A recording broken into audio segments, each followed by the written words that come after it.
not to mention money, on a couple of sisters named Madge and Mia Culpepper, who worked at the Hamilton Street establishment of Blinky Morgan's lady friend, Nellie Lowry. He had actually glimpsed the flashily turned out Blinky a couple of times coming and going, as had the police, most likely, because the place was under close surveillance. But attentiveness to duty being negotiable in those days, there were intervals of invisibility for anybody who could afford it. Merle found himself, more often than not, the monkey in the middle, trying to calm the dangerously fervid, find work for those who ran short, put people up in the wagon when landlords got mean, trying meantime to stay reasonably unentangled with money-making schemes which, frankly, though plentiful as fungi after the rain, verged all too often on the unworkably eccentric. The amount of light in the universe being finite and diminishing fast enough so that damming, diversion, rationing, not to mention pollution, become possibilities like water rights, only different, and there's sure to be an international scramble to corner light. We have the know-how, the world's most inventive engineers and mechanics. All we need is to get far enough out to catch the prevailing flows. Airships? Better. Cyclical anti-gravity. The theorists possessed to this degree usually ended up for a stay in Newburgh, from which it became necessary to break them out. Merle, after a while, becoming known as the fellow to see, once he had developed a relationship with elements of the staff out there who did not mind an escapee now and then, the workload being what it was. Escaped? Ed, they'll hear you. Try not to holler quite so, free! Free as a bird! Shh, just... By which point, uniformed guards were approaching at a clip you could call moderate. Somehow Merle got the idea in his head that the Michelson-Morley experiment and the Blinky Morgan manhunt were connected. That if Blinky were ever caught, there would also turn out to be no ether. Not that one would cause the other, exactly, but that both would be different utterances of the same principle. This is primitive hoodoo, objected Roswell Bounce. You might as well head for the deep jungle and talk this over with the trees, for in this town that kind of thinking won't go, no sir, not at all. But you've seen his picture in the papers. Each of Blinky's eyes, according to press accounts, saw the world differently, the left one having undergone an obscure trauma, either from a premature detonation during a box job or from a naval howitzer while fighting in the rebellion. Blinky gave out a number of stories. A walking interferometer, as you'd say, suggested Ed Adams. A double refractor, for that matter. There you go. An asymmetry with respect to light, anyway. One day Merle had seen the astonishing truth of the case, though admittedly he had been most of the night working his way from one Whiskey Hill saloon to the next, drinking. Why hadn't he seen it before? It was so obvious. Professor Edward Morley and Charles Blinky Morgan were one and the same person, separated by a couple 3 letters in name, as if alphabetically double refracted, you could say. And they both of them got long, shaggy hair and big red mustaches. No, couldn't be. Blinky's a natty dresser, whereas Professor Morley's attire is said to exhibit a certain tendency to the informal. Yes, but suppose, when they split that likeness, that one half of it is Michelson, and the other is his partner Morley's, which turns out to be the half that comes back with the phases perfectly matched up, but under slightly different conditions, alternative axioms. There could be another pair that don't match up, see? In fact, millions of pairs. That sometimes you could blame it on the ether, sure, but other cases maybe the light goes someplace else. Takes a detour. And that's why it shows up late and out of phase. Because it went where Blinky was when he was invisible and...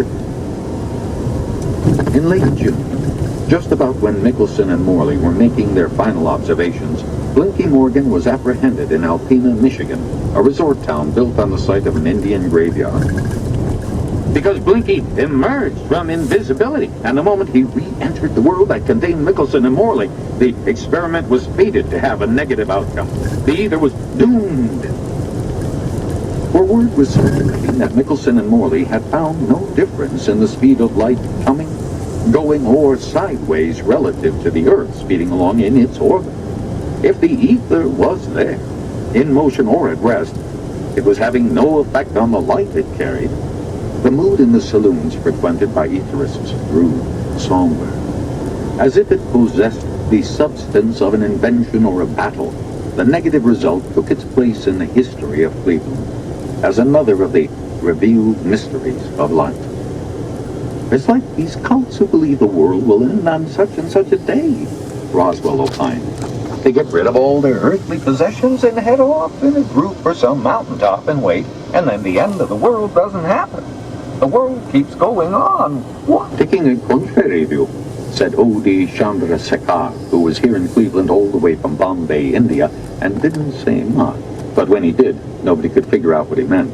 This null result may as easily be read as proving the existence of the ether. Nothing is there, yet light travels.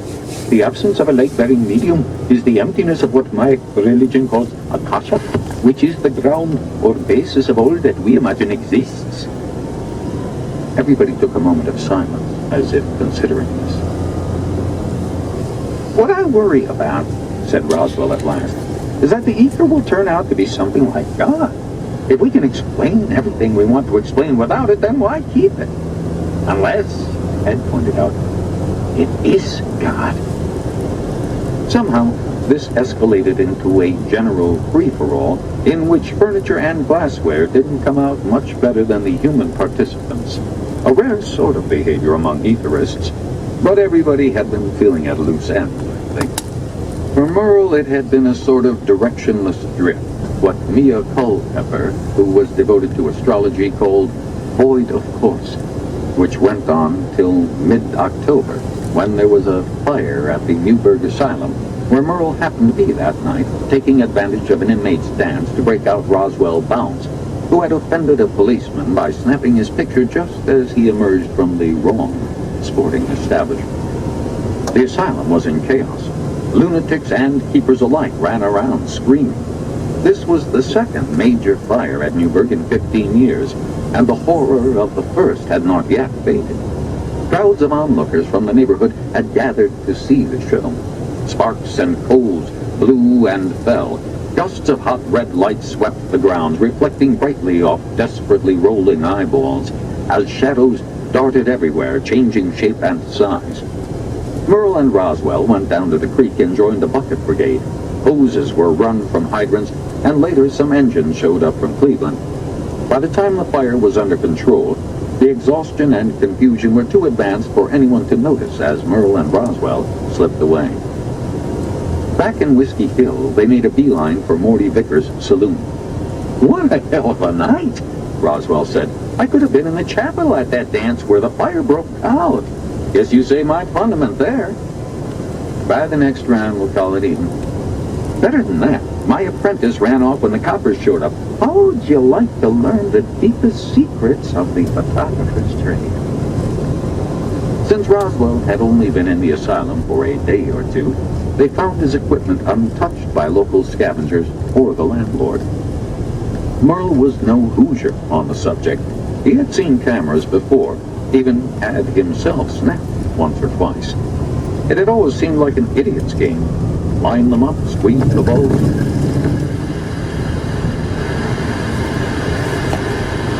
Nicely guarded transition from plate to print, but never enough to step across any dark room's forbidden door-sill to have a look. As a mechanic, he respected any straightforward change of cause and effect you could see or handle. But chemical reactions like this went on down in some region too far out of anyone's control. They were something you had to stand around and just let happen, which was about as interesting as waiting for corn to grow. Oh, here we go. Roswell lit a ruby darkroom lamp, took a dry plate from a carrying case. Hold this a minute. Started measuring out liquids from 2 or 3 different bottles, keeping up a sort of patter, meantime, hardly any of which Merle could follow. Pyrogallic, mumble, citric, potassium, bromide, ammonia. Stirring it all in a beaker, he put the plate in a developing tray and poured the mixture over it. Now, watch. And Merle saw the image appear. Come from nothing. Come in out of the pale, invisible, down into this otherwise explainable world, clearer than real. It happened to be the Newburgh Asylum, with 2 or 3 inmates standing in the foreground, staring. Merle peered uneasily. Something was wrong with the faces. The whites of their eyes were dark gray. The sky behind the tall, jagged roofline was nearly black. Windows that should have been light-colored were dark, as if light had been bleached somehow into its opposite. What is it? They look like spirits or haunts or something. It's a negative. When we print this, it'll all flip back to normal. First, we have to fix it. Reach me that bottle of hypo there. So the night went on, spent mostly washing things in different solutions and then waiting for them to dry. By the time the sun rose over Shaker Heights, Roswell Bounce had introduced Merle to photography. Photography? This is Merle. Merle? All right, all right. And you swear this is made of silver? Just like what's in your pocket? Not lately. Damn. Do one more. He knew he sounded like some rube at the fair, but couldn't help it. Even if it was only some conjuring trick, purely secular, he wanted to learn. Just what people have been noticing ever since the first sunburn, Roswell shrugged, which is that light makes things change color. The professors call it photochemistry. Merle's all-night illumination prolonged itself into an inescapable glow that began to keep him awake. He parked the wagon out on a vacant patch in Murray Hill and set in to study the mysteries of light portraiture as then understood, gathering information dip-fingered and without shame from every place he could, from Roswell Bounce to the Cleveland Library, which, as Merle soon discovered, had taken the revolutionary step some 10 years before of opening up its stacks. So anybody could walk in and spend all day reading what they needed to know for whatever it was they had in mind to do. After going through all the possible silver compounds, Merle moved on to salts of gold, platinum, copper, nickel, uranium, molybdenum, and antimony up at the gates of the Capitol, seeking admission to the hanging. Souvenir stands enjoyed a remunerative trade in blinky poker decks and board games, watch fobs and cigar cutters, blinky lockets and charms, commemorative china and wallpaper, blinky toys, including stuffed blinky dolls, which each came suspended by the neck from its own little toy gallows, and a great favorite, blinky thumbs, whose pages, showing full-color artists' renderings of the bloody murders in Ravenna, if flipped rapidly with your thumb, appeared actually to be in motion.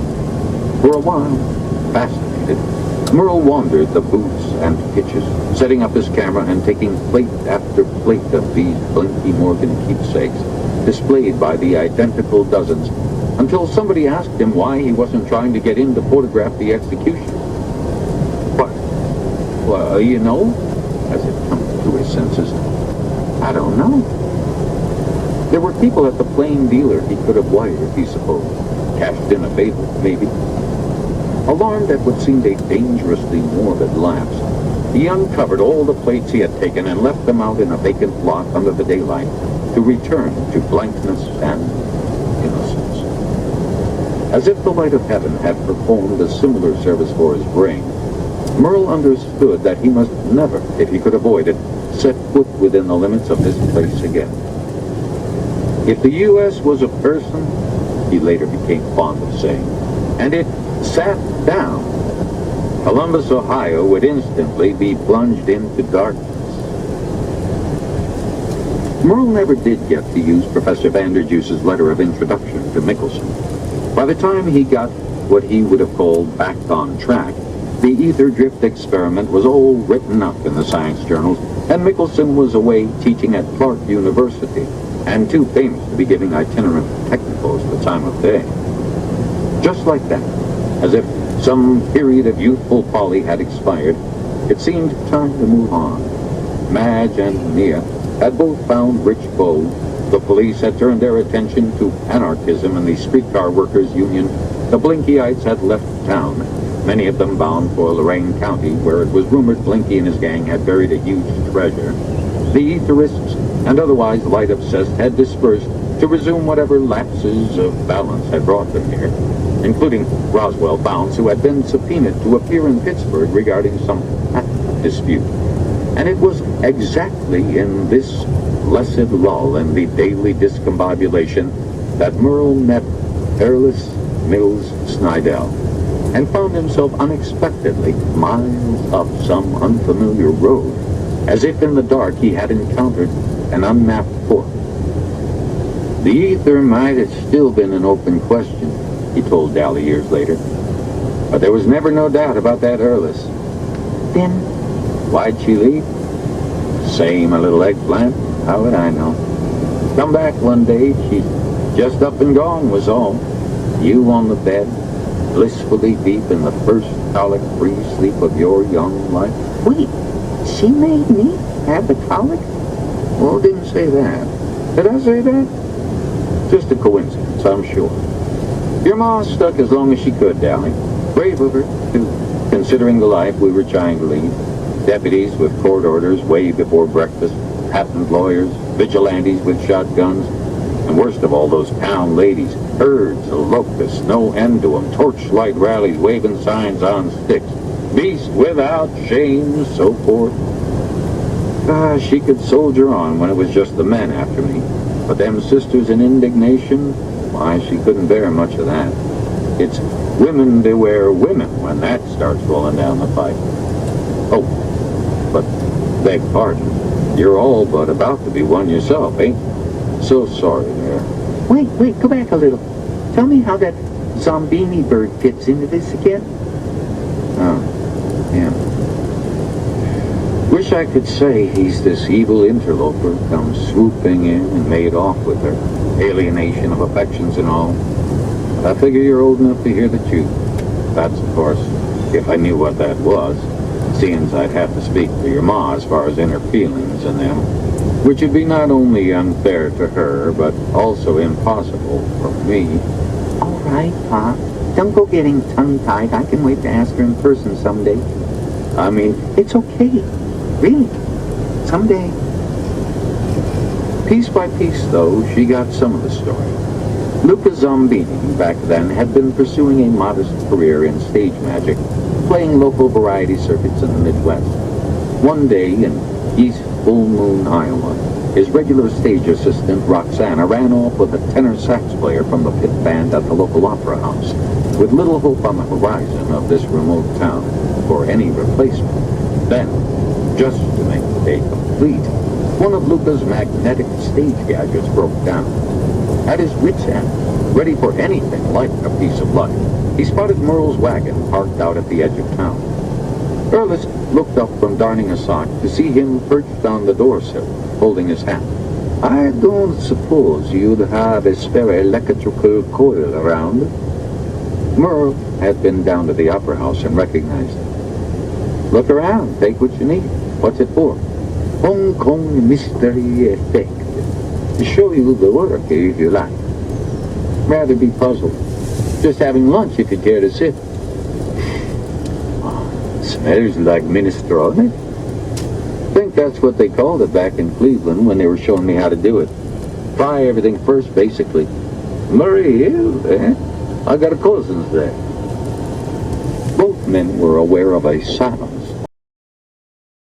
In yellow light, Liza's and Justina's, girls of the plains, and of profusely flowered seasons that may never quite have been, cooking for threshers far into and sometimes all through the nights of harvest, watching the streetcars come and go, dreaming of cavalry boys ridden off down the pikes, sipping the local grain tonic, tending steaming wash tubs full of corn ears at the street corners with radiant eyes ever on the move. out in the yard in Ottumwa beating a rug, waiting in the mosquito-thick evenings of downstate Illinois, waiting by the fence post where the bluebirds were nesting for a footloose brother to come back home after all, looking out a window in Albert Lee as the trains went choiring by.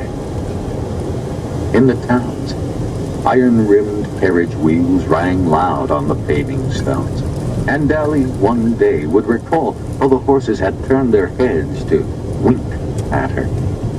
Brown creepers strolled whistling up and down the tree trunks in the parks.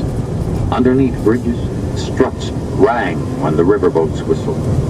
Sometimes they stayed for a while. Sometimes they were on their way again before the sun had moved a minute of arc, having shone down on soot-black trolley tracks and bridge rails, clock faces high on the fronts of buildings, everything they needed to know.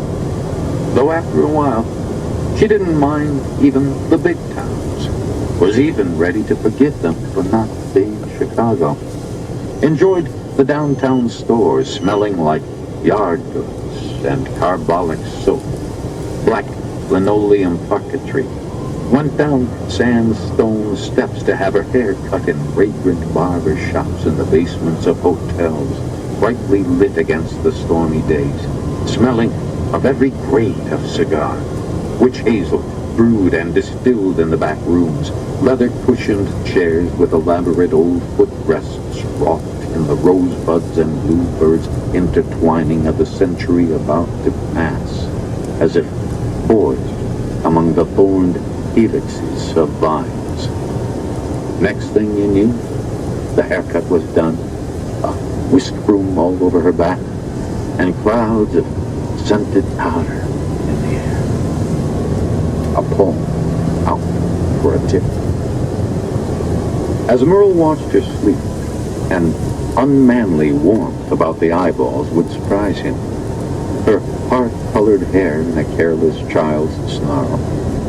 She was somewhere off wandering those dangerous dark fields, maybe even finding there some version of himself, of hairless that he'd never get to hear about, among the sorrowful truths, being lost, being found, flying, journeying to places too detailed to be anything but real, meeting the enemy, dying, being born over and over.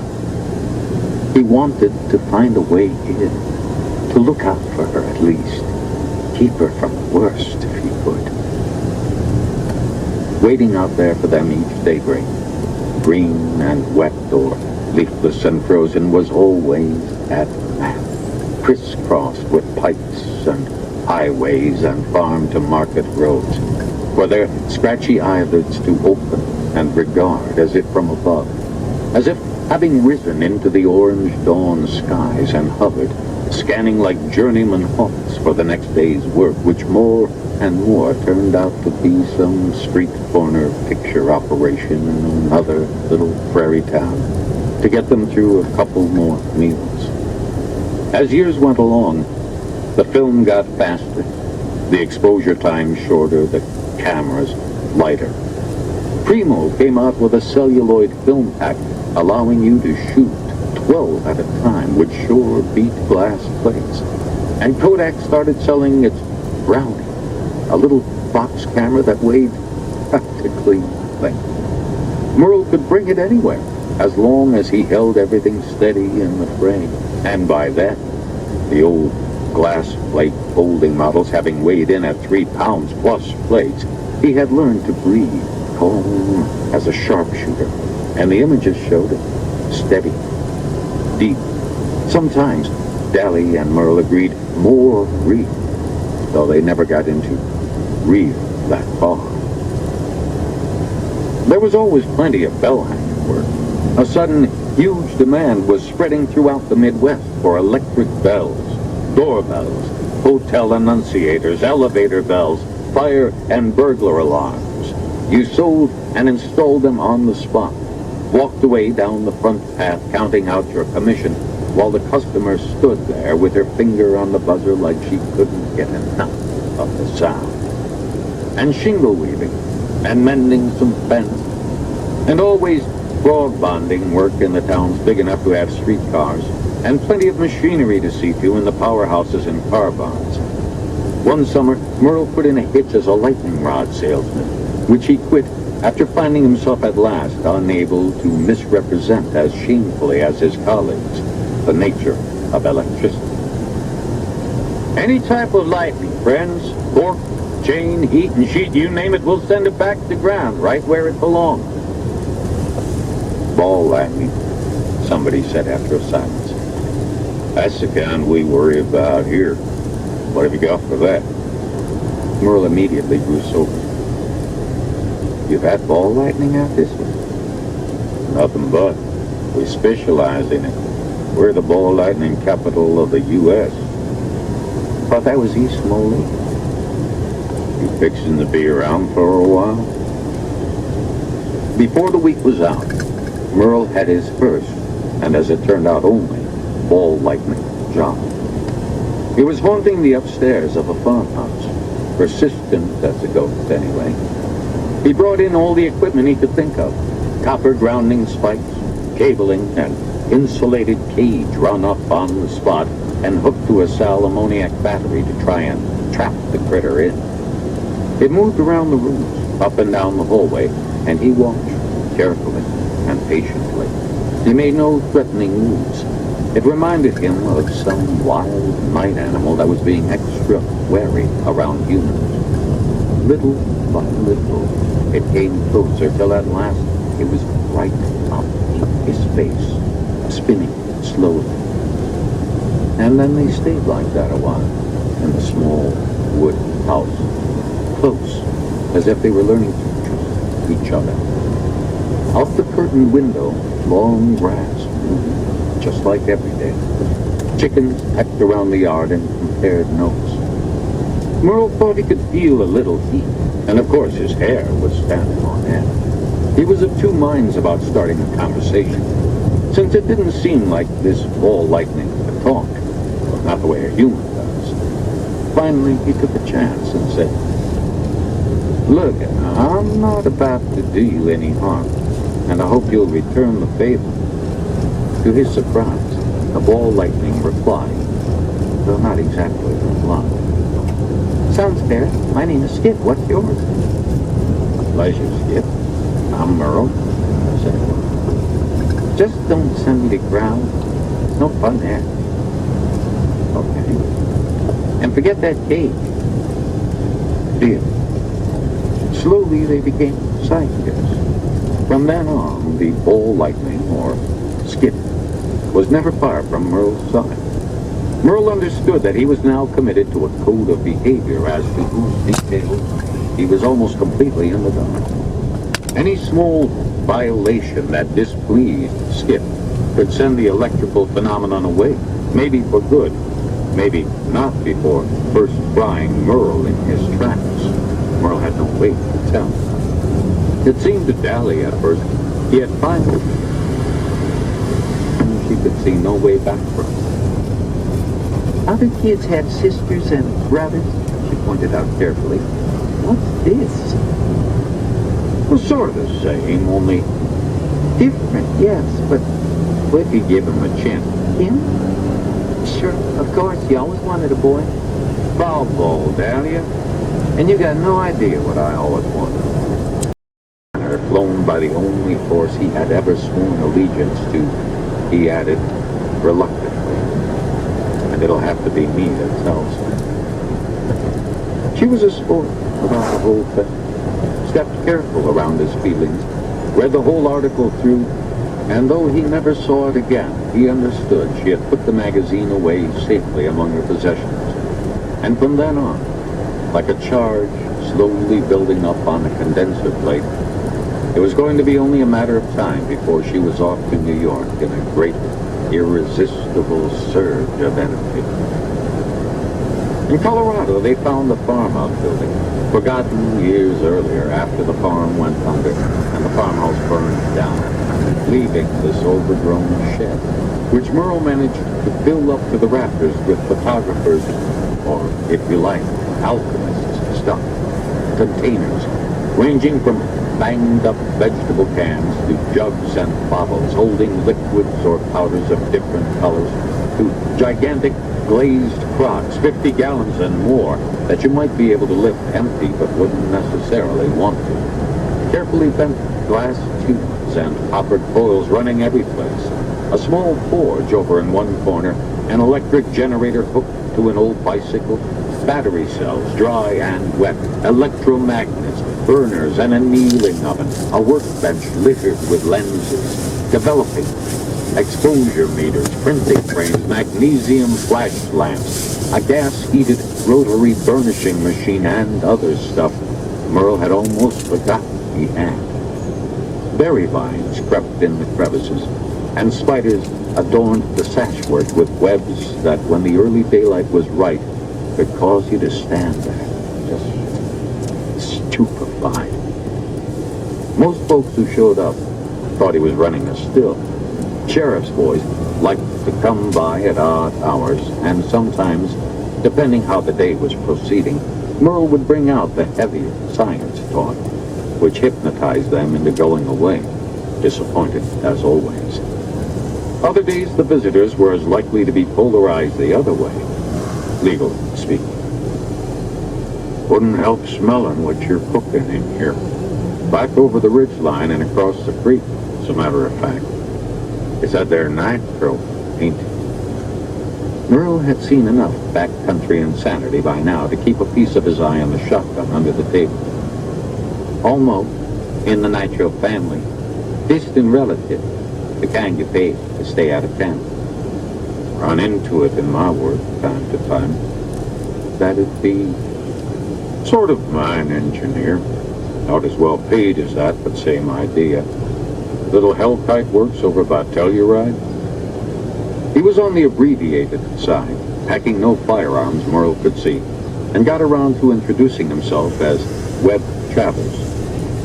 Dally came in scowling, some encounter out in the brush having put her in a mood.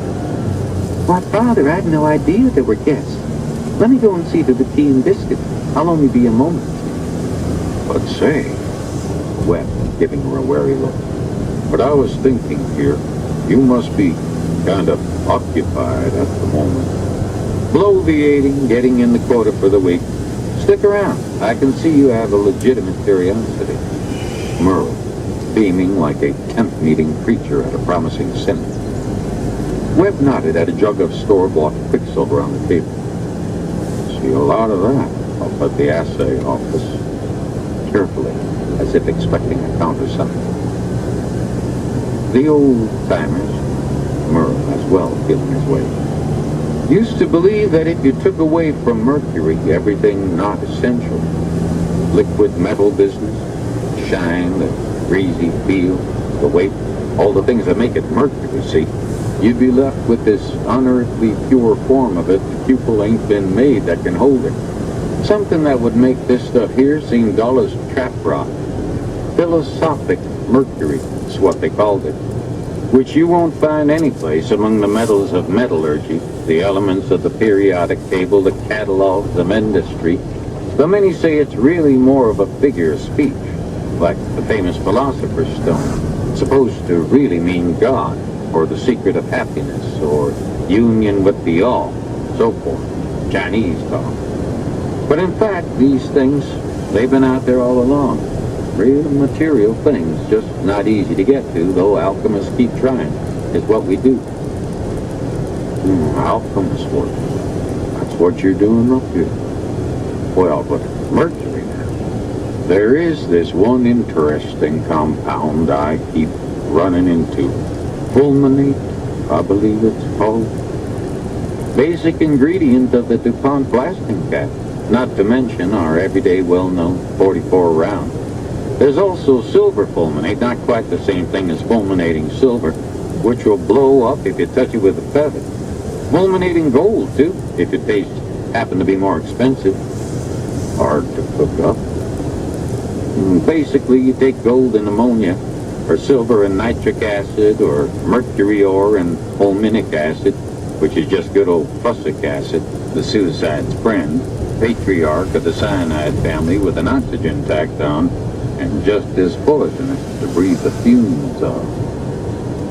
Webb shook his head as if in dismay at the world and its ironies, but Merle had seen some unguarded henhouse gleam in his eye. You mean to say gold, silver, these shining and wonderful metals, basis of all the world's economies, you go in a laboratory, fool with them a little, acid and so on, and you get a high explosive that all you got to do is sneeze at the wrong time and it's adios muchachos?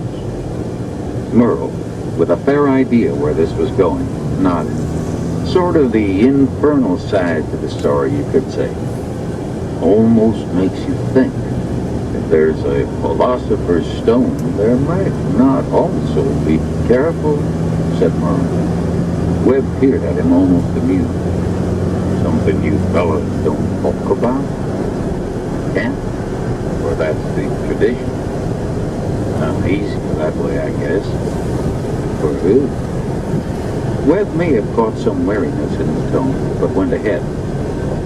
Case a man ever did get tempted. Who says men never do? Wouldn't know. A moment of reflection then, as if unable not to pursue the thought. But sure thing, said Merle. As long as the alchemy part of it don't come up either. The two men looked at each other, each pretty sure who the other was. Mine engineers take a dim view, Merle pretended to explain. Old-time superstition from back in the Dark Ages, nowhere near as scientific as modern-day metallurgy. He paused as if to catch his breath. But if you look at the history, modern chemistry only starts coming in to replace alchemy around the same time capitalism really gets going. Strange, eh? What do you make of that? Webb nodded agreeably. Maybe capitalism decided it didn't need the old magic anymore. An emphasis whose contempt was not meant to escape Merle's attention. Why bother? Had their own magic, doing just fine, thanks. Instead of turning lead into gold, they could take poor people's sweat and turn it into greenbacks and save that lead for enforcement purposes. And the gold and silver? More of a curse than they know, maybe. Sitting right there in the vault just waiting for... Don't say. But Webb rode away with the grand possibility repeating in his mind like a heartbeat. The anti-stone. The anti-stone. Useful magic that might go one better on the widely admired Mexican principle of politics through chemistry. Not that life wasn't peculiar enough up in these mountains already, but here was this fast-talking Quicksilver wizard in with fresh news that maybe, with luck, it was fixing to get even more so.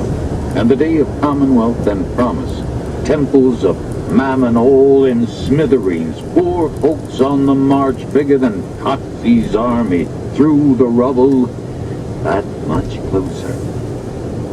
Or he'd turn out as crazy as the present amalgamator at Little Hellkite, soon to be former amalgamator, because next time Webb was up that way, he found the president had been replaced, sure enough, by Merle Rideout.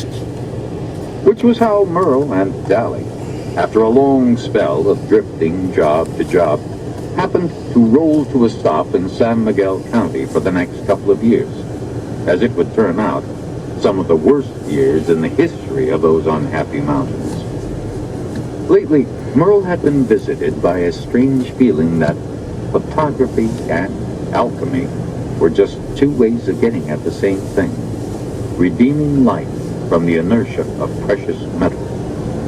And maybe his and Dally's long road out here was not the result of any idle drift, but more of a secret imperative, like the force of gravity, from all the silver he had been developing out into the pictures he had been taking over these years, as if silver were alive, with a soul and a voice, and he'd been working for it as much as it for him.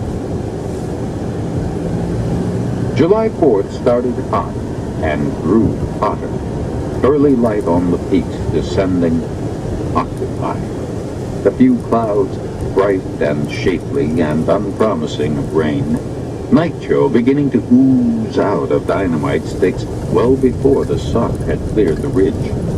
Among stockmen and rodeo riders, today was known as Cowboys' Christmas. But to Webb Travers, it was more like Dynamite's national holiday. Though you found many of the Catholic faith like to argue that ought to be the 4th of December, Feast of St. Barbara, patron saint of artillerymen, gunsmiths, and, by not that big of a stretch, dynamiters, too. Everybody today, drovers and barkeeps, office clerks and hard cases, gentle elderly folks and open-mouthed reckless youth, would be seized sooner or later by the dynamitic mania prevailing. They would take little fractions of a stick, attach cap and fuse, light them up and throw them at each other, drop it in reservoirs and have all-day fish fries, blast picturesque patterns in the landscape that'd be all but gone next day, put it lit into empty beer barrels to be rolled down by a waste pile from the old Eclipse Union mine.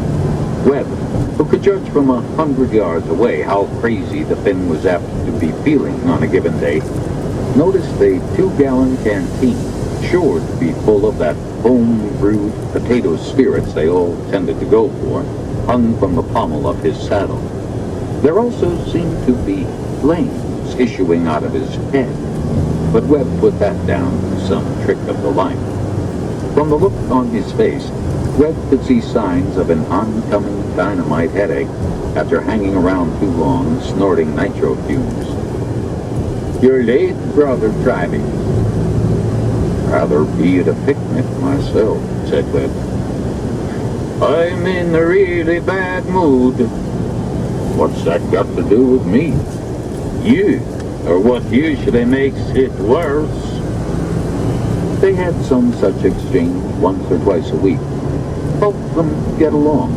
Annoyance for both of them working as a social lubricant. Michael was a veteran of the Coeur d'Alene bullpens and the strike in Cripple Creek for an 8-hour day. He had quickly become a promotion. "Nice brain," somebody was heard to say before the noise got too loud.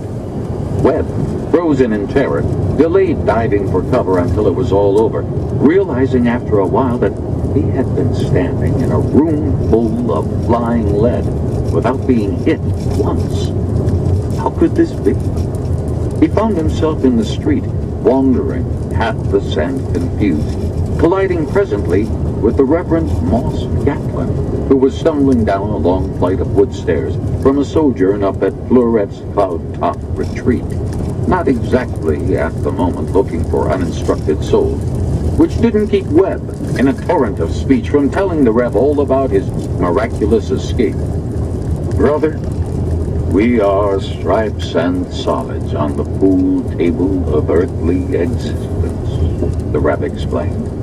"And God and his angels are the sharpers who keep us ever in motion."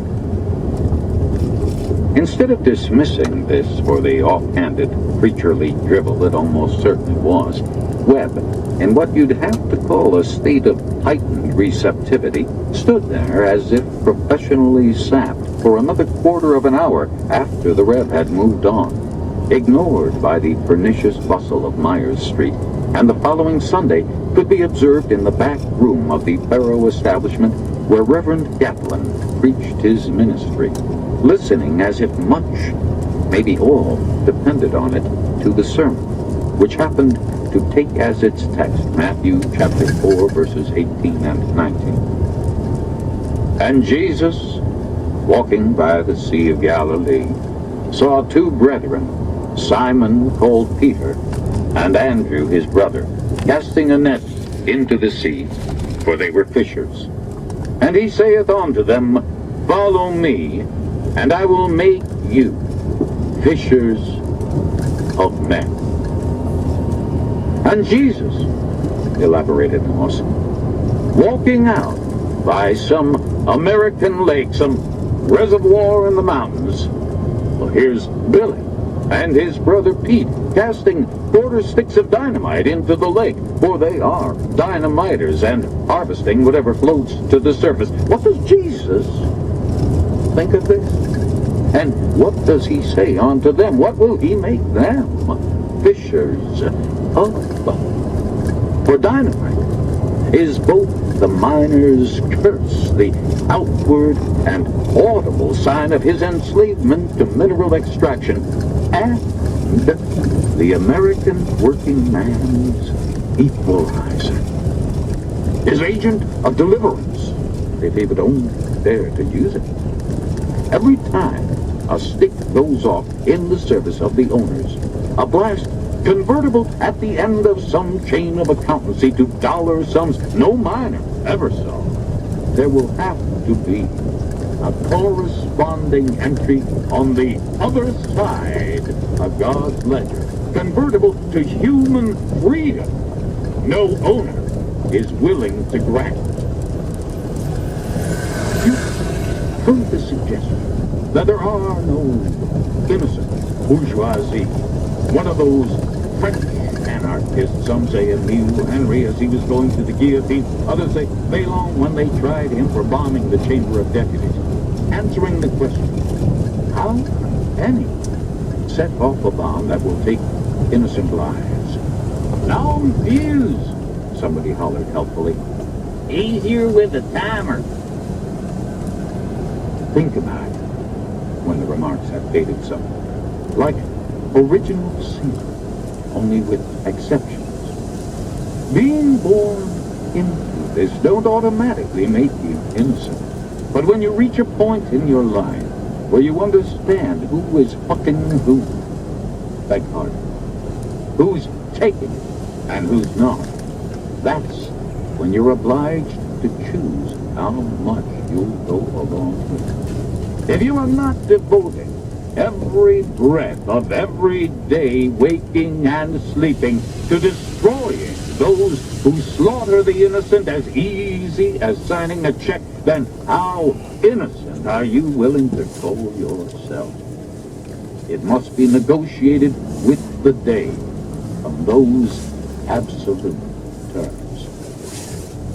It would have been almost like being born again, except that Webb had never been particularly good, nor had any of his family. An old ridge-running clan from southern Pennsylvania close to the Mason-Dixon. The Civil War, which ate up a good part of Webb's boyhood, split the family as well, so that shortly before it was over, he found himself in the back of a wagon heading west. About the same time, other traverse irreconcilables were choosing to head for Mexico. But, hell, ain't that. Across the Ohio, in a hill town whose name he soon couldn't remember, there was a dark-haired girl Webb's age whose name, Teresa, he would never forget. They were out walking the wagon. Just beyond the fence line, the hills went rushing away. The sky was clouded over. It might have been fleeting showers. And young Webb was ready to unburden his heart, which, like the sky, was about to reveal something beyond itself. He almost did come back. They both seemed to see it coming, and later, heading west, he carried with him that silence that had stretched on beneath him until there was no vortex. He might have stayed otherwise, snuck off from the wagon, headed back to town. She might have found a way to come after him, too. That was a dream. He didn't know, would never know how to know. It took maybe 9 or 10 years more of westward trip over the rolling prairie with cheap grass, sage grouse exploding skyward.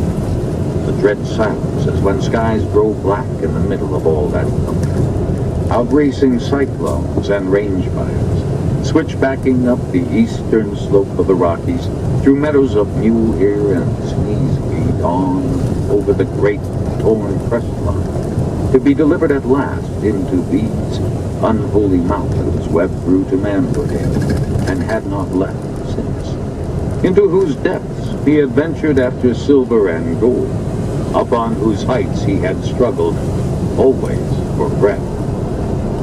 By that time, both his parents were gone, and he was left with not much more than his Uncle Fletcher's old 12-cylinder Confederate Colt, whose brass work he took care to keep shine, for whose sake he'd put up with remarks like, "Things bigger than you are, Webby," though he kept practicing whenever he could.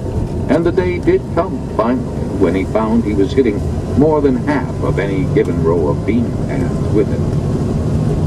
In Leadville, the year the gas light went in, he saw Mava Dash dancing up on top of the bar of Pap Wyman's saloon in high boots and jet beads, while freightmen, roustabouts, and grease-bearded 10-dayers hollered for every kick and twirl, even to taking their cigars out of their mouths before they did. Yes, children, strange to tell, your Ma was a saloon girl when first we met. You're giving them the wrong idea, She pretended to object. I always worked for myself. You were paying off that bartender. We all were. The way he saw it, that meant working for him. He tell you that? Not Adolf, but the other one, Ernst. With the real weedy mustache? Talk sort of